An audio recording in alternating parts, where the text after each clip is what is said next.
Hey everyone, my name is Sai. Today, I'll be explaining you the paper. Big self-supervised models are strong semi-supervised learners, also known as popularly known as SimCLRv2. This is a 7th stream and my 4th explanation, which I'm doing it individually. So last time I explained a paper called contrastive CPC-v2, contrastive predictive coding, where we saw how for the first time semi-supervised approach, a self-unsupervised approach, then using those pre-trained weights, fine-tuning it over the labeled dataset, got us even better results than a supervised approach. And for the first time in object detection as well, supervised benchmark was passed by using benchmark was passed by this particular model. And so in traversing in the same domain, we'll see how what advancements were made after CPC-v2. As you can see, CPC-v2 was in July and this was in October, and how good the models are in this domain and what different kinds of approaches that we have towards this unsupervised or self-supervised domain. So, by the way, Yanni Kilcher also has his explanation. I'll put his link in the description. He has a brilliant explanation about this paper. I just wanted to explain it from my point of view, what I learned, and just to extend the series of self-supervised learning. I wanted to touch upon this paper because it's a very beautiful approach and very well written paper. So, getting into the title itself, you can see big self-supervised models. So we'll be dealing with self-supervised models, and which are generally big in nature, as we saw in CPC-v2 also, that deeper and larger models were required for this unsupervised training because we are not trained for a particular task as we do in classification implementation. The number of outputs, amount of outputs are expected very low, but in unsupervised domain, the model has to have enough capacity that it encapsulates enough information and outputs the expected gives the expected output. So similarly, in this case also, we need bigger and wider networks for this self-supervised training. So the title says big self-supervised models are strong semi-supervised learners. So it's the same thing. We have a task of semi-supervised learning. So usually in supervised learning domain, what we have is, for example, ImageNet or CUP dataset. We have the entire dataset, and the entire dataset is labeled classification, object detection, segmentation, etc. But in semi-supervised learning, as this labeling is very expensive, what we do is expensive and also labor intensive. We have just a fraction of the data set which is labeled, and we have data which is unlabeled, and we can gather unlabeled data relatively easily, but labeling is a task. Hence, most of the time we have 25% of the data set which is labeled, 10% or even 1% of the data set which is labeled. So in this paper, we'll look at this exact problem as a semi-supervised learner, and we are not we are using the dataset ImageNet, but as we know, ImageNet dataset is 100% labeled. We'll be artificially modifying the dataset for it to suit our semi-supervised learning domain. So we'll be using only 1% of the labels, 10% of the labels, and 100% of the labels, and then we'll be monitoring what the performance of the model is. All right. So getting to the abstract. So one of the examples of having one of the methods of dealing with this unsupervised learning is creating, as we have a large amount of unlabeled data, we use it for unsupervised pre-training, for supervised fine-tuning. So this is very popular in the domain of NLP ever since attention is all we need, was running at all came into place, and transformers came into place. The efficiency of training larger models increased exponentially, and we were able to use large amounts of data sets and train big models on this large corpus such as Wikipedia. And the model, after it was trained, after the uh, embeddings, after the embeddings were learned, it weren't static embeddings, it was contextual embeddings. Contextual embeddings were learned, then we could use those embeddings to represent the data that we have of the new data set, which has small number of examples, and then train it. So then fine tune it in a supervised manner, even with very small amount of data. Our model NLP models with this approach gives us amazing results. Uh, but if we just use the supervised fine tuning with small amount of data, our model won't have enough context to learn uh, the grammatical and semantic meanings of the language, and then go ahead and understand how to identify a particular text into a particular task. So we have seen this in NLP for 3 years now, but we didn't have anything similar in vision until CPCV2 and SimCLR and several papers came out in 2020. So this approach for this need for building uh, having an unsupervised pre-training, just like NLP does, followed by just fine-tuning it later on to a specific task, is a huge need in vision. Hence, this paper. There are approaches. We have big, both deeper and wider networks for pre-training and fine-tuning. So, what they found out was that fewer the labels are there for this particular task or this approach they're suggesting, the benefits of a bigger network are larger. Will see this described better in a figure one. So after they also see that, okay, so this approach of unsupervised pre-training, then fine-tuning, supervised fine-tuning on small amount of data. After these two steps, we can have another step. So after fine-tuning, the big network that we're training, so unsupervised pre-tuning requires big networks. After we train the big network, it can be further improved. The accuracy over the task can be further improved by distilling the big network into a much smaller network.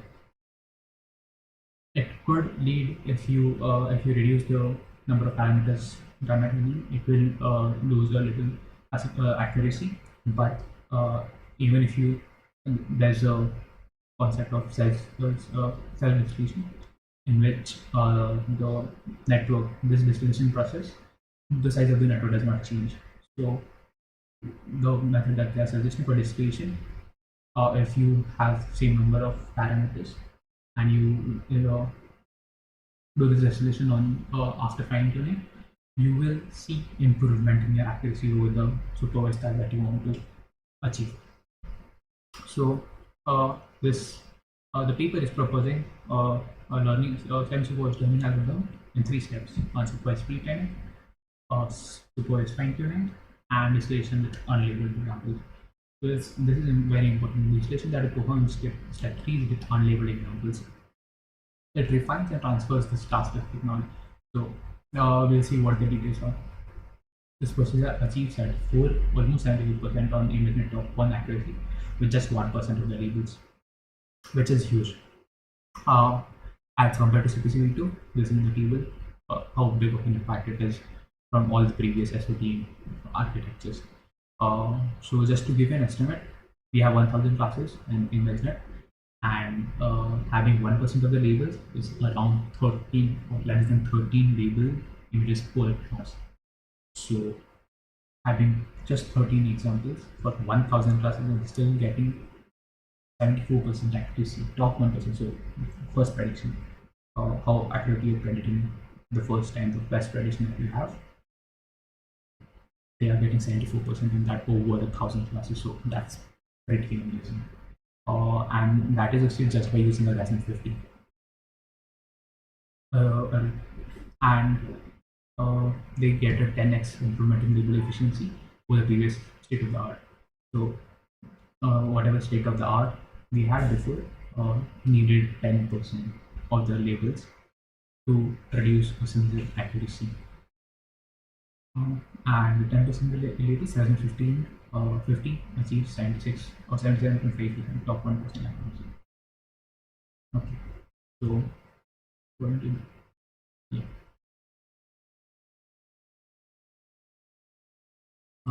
The first diagram. This is my favorite diagram from the paper. It says that bigger models yield larger gains when fine-tuned with fewer label examples. So there are, what does this mean? So bigger models.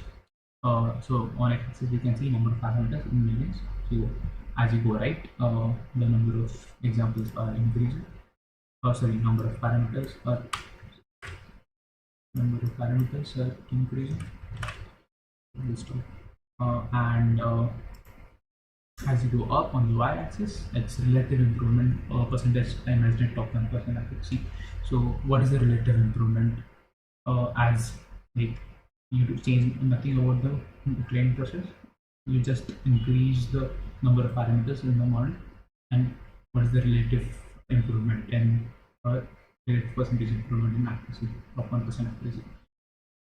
So that's what on the y-axis. So we can see that with 100% of the labels, increasing number of parameters, it improves relative percentage. So if it was 70% this point with 25 million parameters, and it was giving 70%. Now it's like 10x number of parameters. It will have 7.5%. If it was 70%, then it will be 77.5% accuracy with 10 times the parameters.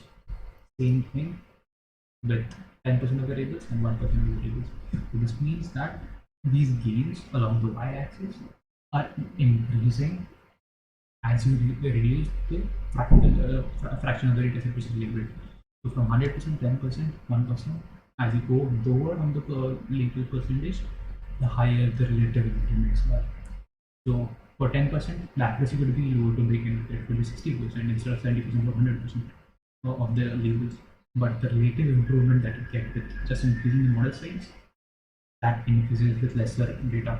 So that's what it explains. Bigger models yield larger gains in fine-tuning with fewer label examples. Figure 2 shows that label fraction 1% and 10%. With just 1% of the labels, SimCLRv2 with ResNet 50, which was also used in SimCLR version 1, and also a lot of unsupervised papers used this as a backbone. So they got almost near the dotted line as a fully supervised 100% tables. ResNet 50. It gets 76.5% top line.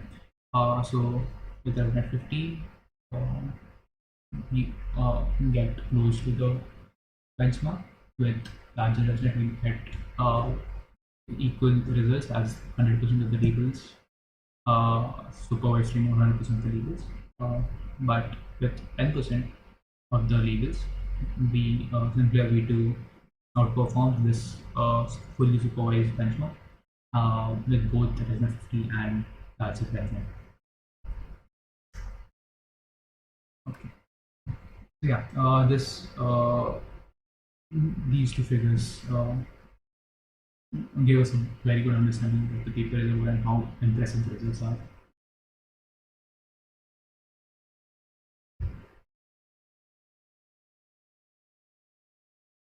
There are three main findings in the paper.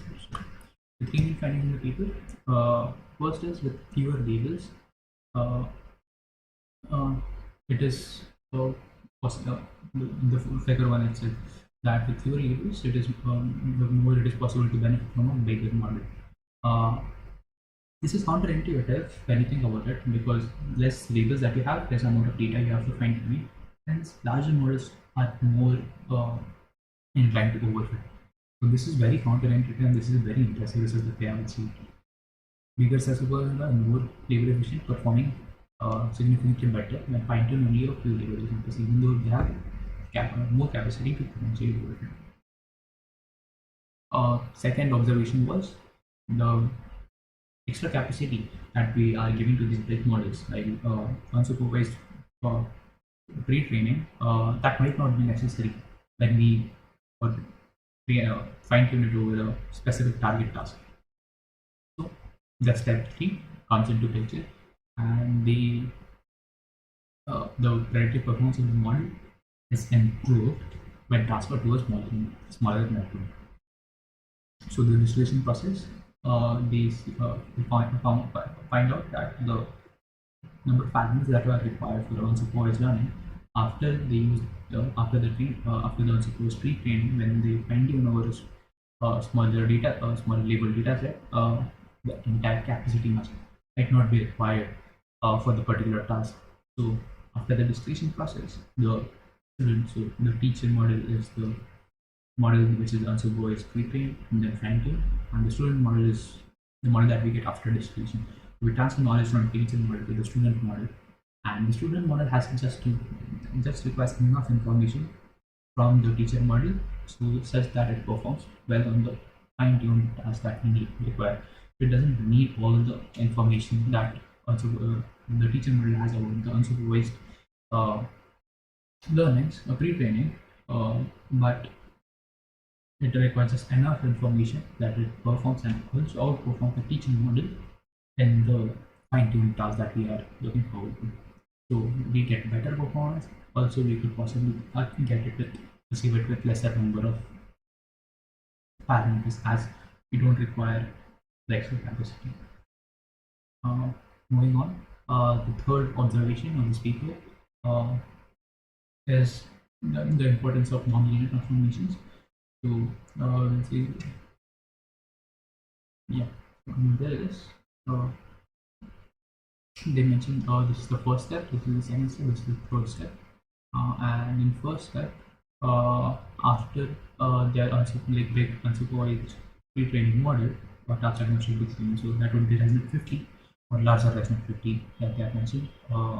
We take the output of this, and then they have 3 projection heads on top of it, which they used during unsupervised pre-training. So I mentioned that in this addition of just multi-layer perceptrons or fully connected layers with nonlinearities between them do play a very important role for further improving the accuracy, and we'll see how much each of the component of this proposed architecture and technique helps, how much of a performance improvement we get over the SimCLR1. So SimCLRv2 achieves 79.8% top one accuracy with a 4.3% relative improvement over the previous state of the art. Over previous state of the art had achieved 4.3% relative improvement. Then this is over linear evaluation critical. So just having filling the entire SimCLR pre-training model, just using the linear representations of the final layer, and then having a linear projection from to the fine-tuned task. Just training the final linear projection, we get 79% or 1% accuracy, and when fine-tuned on 1% or 10% of labeled examples and distilled to the same architecture. So distillation, the teacher and the when they say same architecture, the teacher and the student architectures have the same number of parameters, and then it's the same architecture. Using unlabeled examples, it achieves 76.6% with one prediction that it gives, which is achieving this high percentage in imaging. Alright, moving on. So this 1% and 10%. This is after we fine tune and distill. This accuracy is 21.6% greater improvement. So the previous one was in 50s or 55 for 1%, and thus gives 76.6% and 8.7% over 10% bacteria. The distillation, these improvements can also be transferred to a small drip, ResNet 15, to achieve 73. So we could achieve lesser with 76.6% and 80.9%. We can achieve lesser accuracy, 73.9% and 77.5% top in accuracy with the same number of labels, but obviously with a like smaller ResNet 50.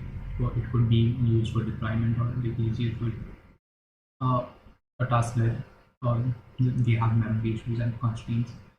So by comparison, ResNet 50, which is a suits 100% of the label data is provided and it's supervised routine, it achieves 76.6% accuracy. So with just 10% of the labels, we're getting better than the supervised baseline that we have with ResNet 50. Now, given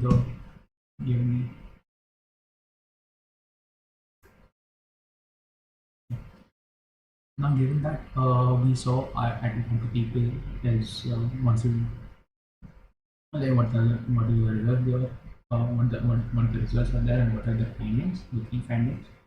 We'll move on to how they're actually doing this. So the way they are doing this is in step one, and let's see the diagram. You have a lot of unlabeled data, you use it.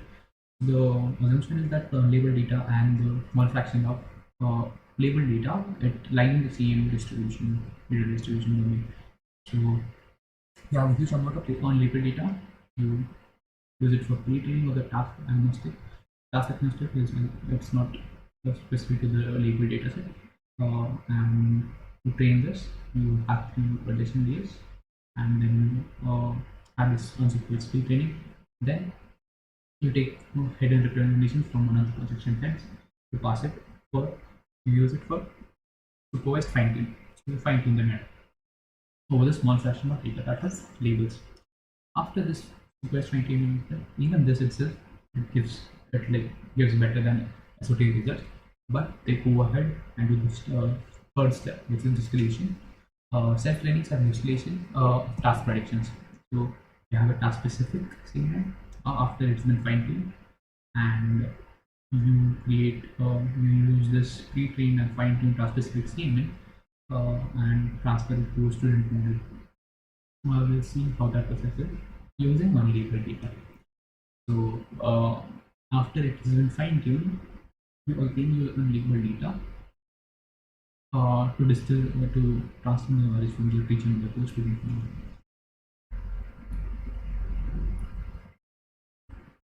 Okay, so how is the self-supervised pre-training? So self-supervised pre-training, step one, how do I do it? So what do you have here is we have this network, and we have, let's say we have one image input for this network. We have a data set, and this is an unlabeled data set. So we fetch two images from this data set, unlabeled data set, and after fetching these two images from one image, we have different crops. So right here we have random crop, color distortion, and Gaussian blur. So different crops from the same image, different color distortion and different Gaussian blurs applied. So different augmentations are used in the same image crops to different crops of the same image, and these two act as these two pairs after passing through the model, the supervised model, pre-trained model. It should reduce the distance between these. It should give it a high similarity between these two images, and performing again one random crop, color distortion, and Gaussian blur over a different image, and getting one image of that, or like one crop of that. It should maximize the distance between both the patches from the first image to the patch from the second image. So we need to increase the distance between them. So it should be highly dissimilar, and after passing through the model, whatever vector we are outputting, it should be highly dissimilar to the two props that we have from the same image, and the same image props should be as close as possible. So that's what they say. You get x became you have x, which are the two similar images, pass through and put it into f, which is the result. You get hidden representations, and these are again passed to non-linear transformation network, which is the projection heads on top, yielding z, and we use this for over contrast loss. So this loss is basically I and j, the two from the same image should be as similar as possible, and in the denominator you can see I and k, where k is not equal to I. The distance between these should be more, and that's a contrasted loss function. And sim is just the whole centimeter between the two vectors that is output by the encoder network for the transformation network. Okay, so this changes as well as improvements on accuracy. The proof of SimCLRv2 over here is like we have three major improvements. To fully leverage point one is to fully leverage the power of the learning pre-training.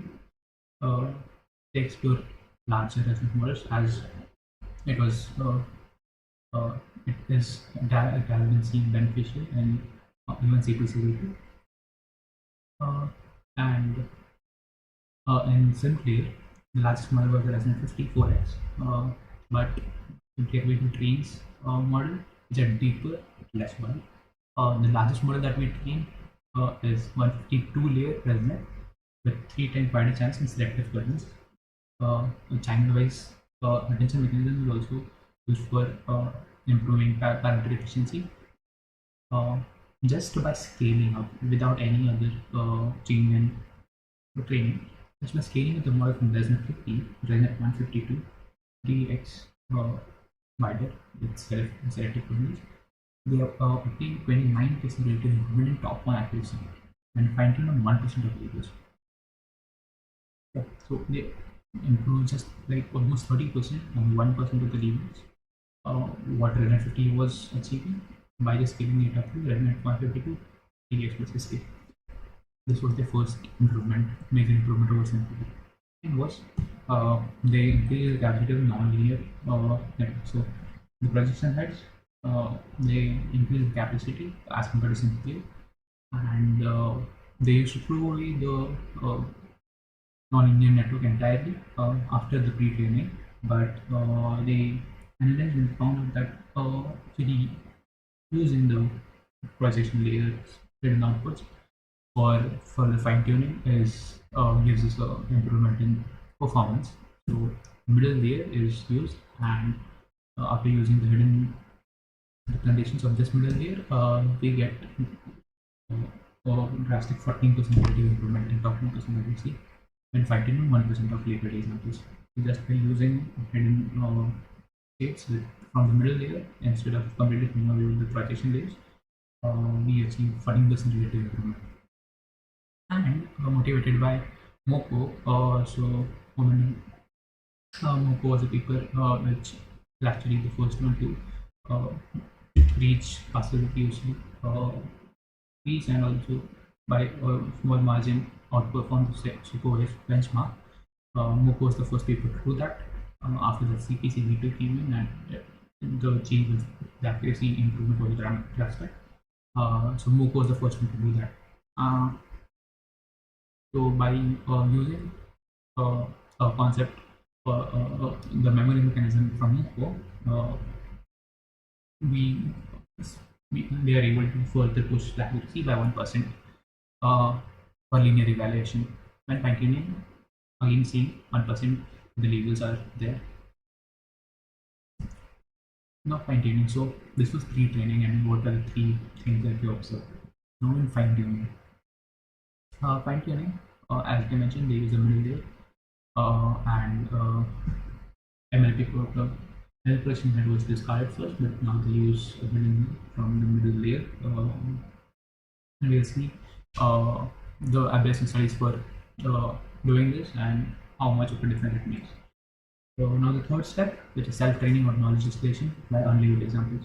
Now how this is done is, this is done similar to unlabeled or pseudo labels.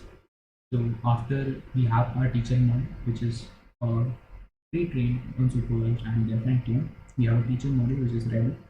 Now we want to transfer the knowledge to student model. The first approach that I thought would be done was just to label the entire data set. Just to create pseudo labels for the entire unlabeled data set using this feature model, and then having a supervised training of the student model over all the labels of the entire unlabeled as well as the labels that we have. All of that, just print over the entire thing and push that as high as you can.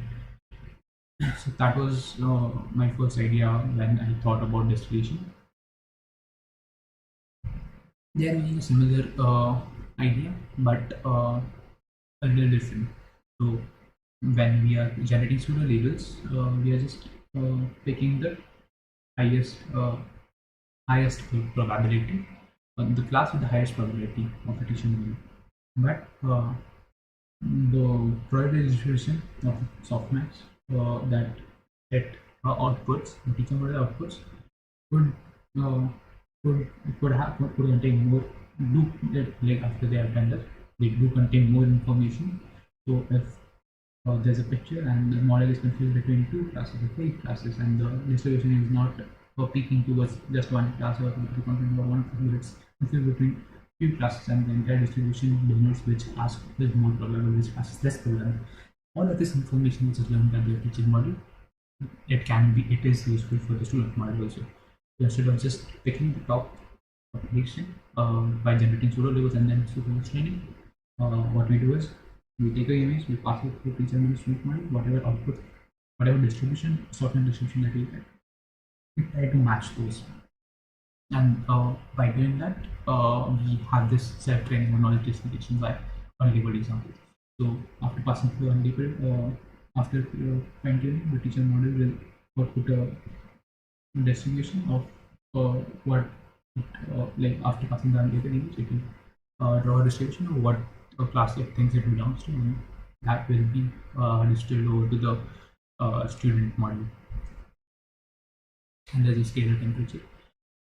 So that's what the distillation loss is. Probability of distribution of what teacher, what y predicts or given x, right?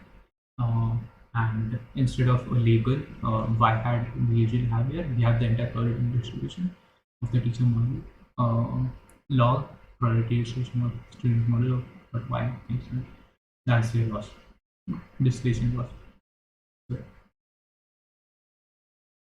by using distillation using only unlabeled examples, when the number of labeled examples, so the labeled examples in this entire thing is that they are insignificant in numbers, but once the labeled examples are also significant in ratio, one can also combine the distillation loss with the ground truth labeled examples using a weighted combination. So we just multiply the distillation loss that we have here with alpha, and then you also have a supervised loss, so the log of probability distribution of y over x. Y, exactly, or you know the labels, and what exactly what it is correctly, you know the labels. So you have supervised loss, which is just weighted 1 minus alpha, and this alpha term is the unlabeled distillation loss that we have over the unlabeled data set. Okay, so in this procedure, we can have student either the same model of prediction, which is called self-distillation, or we could also distill to a smaller model for performance gains, for inference gains, for faster and smaller networks. Alright, so that was the 3 steps that this method has, this paper has provide has come up with, and this is the method that they have used in SimCLRv2. And next we will see the empirical study. So they have given the implementation details here. It's not really important unless you want to gain your own model. So for this table, you can see using SK or not, static currents or not for the ResNet 50, 101, 152, and 152. We see that as we increase the number of parameters and also the width, we get better and better and better performances. So with 795 million parameters, we are getting 24.91%. We are getting very good results with everything fit through. And yeah, this is in resonance with what we saw earlier. Bigger models are more label efficient. So as you saw, bigger models with less number of data, the relative improvement is high with this process. So 8% for linear regression, 17% for fine tuning, 1% on 1% of label images. So architectural manipulations that they've suggested, we get this improvement in accuracy. They also note that ResNet 152 3x plus SK is only marginally better than ResNet 152 2x plus SK. So the parameter size is almost doubled because you're instead of having 3 times, sorry, ResNet 2x, you have 2 times the depth, you have 3 times the depth, and the depth increase the parameter size by almost double. So they say that 2x plus SK adding more parameters after that, starting the benefits with yeah. So me check for the model. What do they use? Yeah, so 3 times by design. I'm so sorry. I mentioned depth, but the 3x represents width. That's what I was skeptical about. Instead of 2 times width of the channels, we are using instead of using 3 times width of the channels, we use two times width, and that reduces the parameters to half. It's not the depth; it's width that we're talking about. 3 times width instead of 3 times the width of the channel, we have 2 times width. Going to the next diagram. Top 1% accuracy supervised is the same thing again, that supervised, semi-supervised, semi-supervised. So in just increasing number of parameters for supervised for 1% of the label fraction, 10% and 100%. It's the gap is like the percentage it gets with just supervised training with 1% of label data or 10% is very good. But as soon as you use the semi-supervised approach, the graph shoots up. 1% is greater than the 10% here, and 10% is even better. And this is the same diagram shown. So increasing the number of parameters while in supervised setup, it has huge increments if you're using a semi-supervised setup.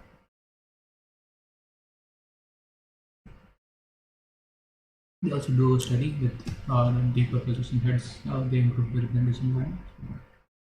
They just show the effect of depth, number of layers in question, like 2, 3, or 4 performance. With lesser number of labels, you can see that more the depth, more beneficial it is. But as you go higher and higher, it is not that drastic. Similarly, here, effect of fine tuning from middle layer. So, which layer you are fine tuning it from? This is the first layer is giving us very good results, and they finally use that. So in this table, we see that top 1% of the remaining 50 train on different types of targets. So different loss functions. The destination, the temperature tau is set to 1, and the teacher is ResNet. Okay, they are giving the details. And distillation loss and label loss. So if you have just this label loss, you with 1% of the labels, you get 12.3% of 1 accuracy. and 10% you get 52.0. But with labels and distillation loss on label data set, you get a little bit better. But label distillation loss on label and having the distillation loss over the entire on-label data set, then you get a very good improvement in accuracy. They also found out that just discarding the labels for the distillation process, uh, discarding the label data, just having that one distillation loss which is over the unlabeled data, that gives them 68.9% accuracy, top one accuracy, and that is just 0.1% smaller than 1%, and it is proportional to the label fraction that we have. So it's greater, the difference will be greater than 10%. So the more the label data that you have, clearly it will affect, it will help the student model more. Hence, the default is just having a distillation loss over the unlabeled data set. So just having distillation loss on labeled and unlabeled data set instead of the label. And again, label fraction using parameters top one accuracy. This shows, so the best way to optimize the models they suggested is that after you get the teaching model, you self-distill it first. So after self-distillation, the number of parameters will remain the same, but the accuracy will improve, because it is again looking at all the unsupervised string that it has done all the data points again, and it's delivering better. And after self-distillation, then distill it to a smaller model. So that will give you boost in performance.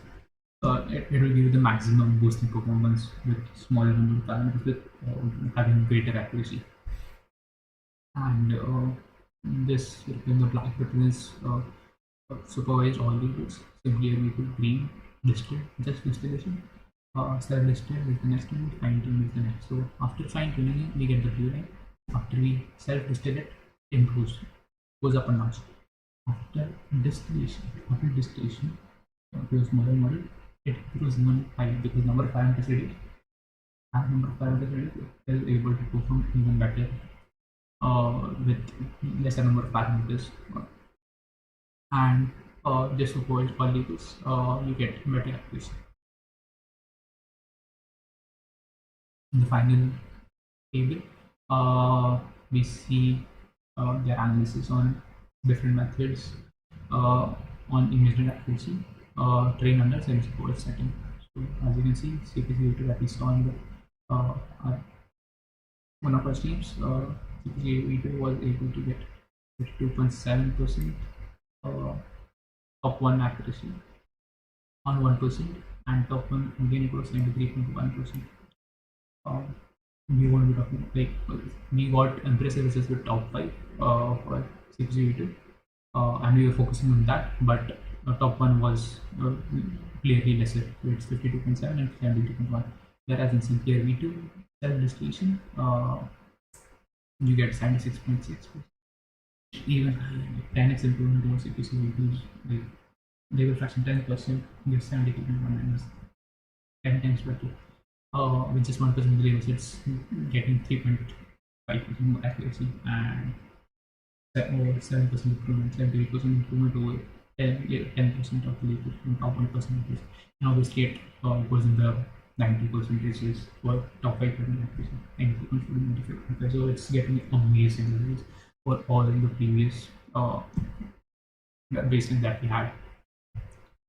So that was all for the people, the results, the observation that they had, and their methodology for SimCLRv2.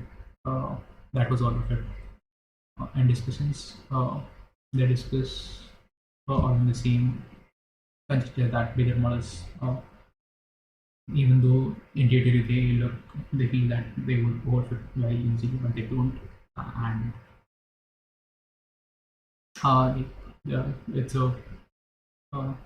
it's a domain to explore, like why it's happening.